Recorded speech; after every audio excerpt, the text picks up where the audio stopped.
Sudah ada yang mulai berpikir soal teori konspirasi bahwa kasus tewasnya Vina dan Eki ini memang sengaja dipertahankan untuk menutupi kasus-kasus besar lainnya. Wah, ngeri sekali. Apakah kasus-kasus besar itu? Korupsi timah misalnya. Jan Pitsus dibuntuti anggota Densus 88 dan ditangkap lalu dikembalikan lagi ke kepolisian.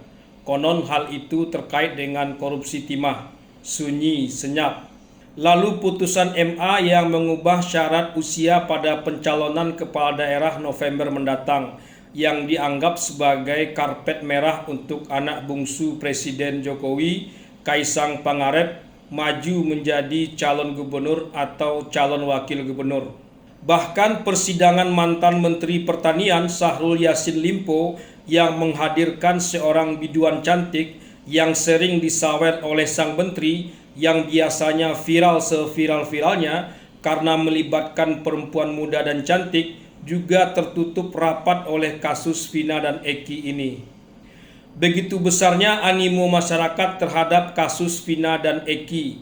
Kasus-kasus lain benar-benar tak berkutik, melibatkan tidak saja dua dunia, tapi tiga dunia sekaligus, dunia nyata, dunia gaib, dan dunia maya. Bagaimana tidak? Baru-baru ini seorang tokoh supranatural yang sering dipanggil Om Hao mengatakan bahwa korinnya Eki dan Vina juga sudah capek melihat kasusnya tak kunjung selesai. Banyak yang tak tahu apa-apa tapi ikut terlibat dalam kasus ini, dan yang tak terlibat justru menjadi terlibat. Kalau tak bisa menyelesaikan, ya sudahlah, kami hanya butuh didoakan saja dan ambillah pelajaran dari kasus kami ini. Begitulah kira-kira kata Om Hao info korinnya Eki dan Vina. Makanya instruksi Presiden kepada Kapolri seperti tak bergerak hampir sepekan ini. Tak ada transparansi. Rekonstruksi yang direncanakan akan saja baru. Entahlah apakah ada evaluasi dari Presiden atau tidak tentang hal ini. Hari ini kabarnya pengacara Saka Tatal Ibu Titin berangkat ke Jakarta menghadap Ketua Peradi Otto Hasibuan untuk mendapatkan perlindungan hukum.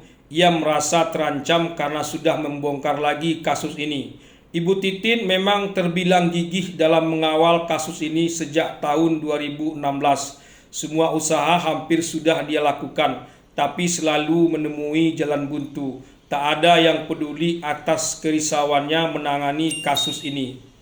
Bahkan Komnas HAM pun yang pernah ia datangi untuk mengusut kasus ini juga tak peduli. Baru-baru ini saja Komnas HAM mulai turun tangan dan memberikan perhatian yang serius terhadap kasus ini. CCTV yang saat ini beredar juga pernah dipertanyakan Ibu Titin dalam persidangan, tapi tak pernah dibuka karena alasan gelap dan tak ada ahli yang bisa membukanya, kata penyidik waktu itu yang pernah ia catat.